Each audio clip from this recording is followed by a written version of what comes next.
បាទសូមជម្រាបសួរបាទអញ្ចឹងសូមចែកលើចំណុច4យ៉ាងចំណុចទាំង4យ៉ាងនេះបើសិនជាបងប្អូនកាត់បន្ថយបានណាដូចយើងសំទ្របទុកអញ្ចឹងបាទចំណុចទី4ចំណុចអីខ្លះដែលយើងគួរតែកាត់បន្ថយបានទី1គឺបងប្អូនគួរតែកាត់បន្ថយទៅលើការញ៉ាំផ្អែមបាទអញ្ចឹងបងប្អូនធ្លាប់ដឹងហើយព្រោះទៅលើការញ៉ាំផ្អែមនេះមួយគឺយើងប្រឈមជាមួយនឹងជំងឺច្រើនដូចជាជំងឺមហារីកក៏ដូចជាជំងឺលើជាតិស្ករនៅក្នុងសរសៃឈាមប្រឈមជាមួយនឹងការកើតជំងឺទឹកនោមផ្អែមប្រឈមជាមួយនឹងបញ្ហាធាត់បញ្ហាលើគីឡូលើជាតិខ្លាញ់ជាដើមដោយសារតែការញ៉ាំចិត្តញ៉ាំគ្រឿងផ្អែមច្រើនឬអាសាញ៉ាំផ្អែមខ្លាំងអីចឹងណាបាទចំណុចមួយទីបងប្អូនគួរកាត់បន្ថយនេះគឺទៅលើអីបាទគឺការញ៉ាំប្រៃបាទគឺការញ៉ាំប្រៃនេះគឺជាចំណុចចម្បងដែរបើសិនជាបងប្អូនចិត្តញ៉ាំប្រៃជាប្រចាំអានេះគឺយើងងាយប្រឈមជាមួយនឹងបញ្ហាលើសឈាមឬលើសសម្ពាធឈាមនឹងឯងបាទចំណុចមួយទីគឺបងប្អូនគួរតែកាត់បន្ថយទៅលើការញ៉ាំទៅលើសិតទៅលើគ្រឿងស្រវឹងយើងគួរកាត់បន្ថយ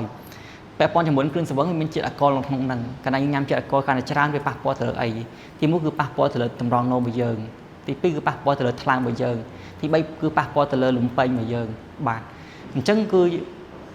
ចំណុចអស់ហ្នឹងដូចជាចំណុចមួយទៀតចុងក្រោយគឺការជក់បារីពេលដែលបងប្អូនជក់បារីជាប្រចាំមិនទៅប៉ះពាល់អ្នកជំនាញខ្លួនទេវានឹងប៉ះពាល់ធ្វើឲ្យប៉ះពាល់ជាមួយនឹងសុខភាពរបស់យើងផ្ទាល់តែម្ដង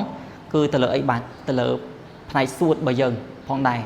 អញ្ចឹងបងប្អូនគួរតែកាត់បន្ថយទាំងចំណុចទាំង4នេះទី1ទៅលើការញ៉ាំផ្អែមកាត់បន្ថយការញ៉ាំផ្អែមកាត់បន្ថយការញ៉ាំប្រៃកាត់បន្ថយការញ៉ាំសាច់ទៅលើគ្រឿងស្រវឹងកាត់បន្ថយការជក់បារីបងប្អូនកាត់បន្ថយនឹងបានណាគឺដូចយើងសន្សំទ្រព្យទុកអញ្ចឹងគឺយើងមិនមានហានិភ័យទៅលើបញ្ហាសុខភាពទៅថ្ងៃខាងមុខដែលយើងព្យាយាមរកលុយជាច្រើនដើម្បីសន្សំទុកដើម្បីចុងចប់យើងយកអាលុយទាំងអស់ហ្នឹងមកព្យាបាលជំងឺវិញណាព្រោះសារបញ្ហាជំងឺមិនឆ្លងគឺកើតមានច្រើនបាទដែលកើតឡើងដូចជាបញ្ហាលើឈាមនោមផ្អែមបញ្ហាធាត់លើគីឡូបញ្ហាស៊ុតបញ្ហាថ្លើមអីហ្នឹងឬបញ្ហាតម្រងនោមអញ្ចឹងបងប្អូនគួរកាត់បន្ថយចំណុចទាំងអស់នេះគឺបងប្អូន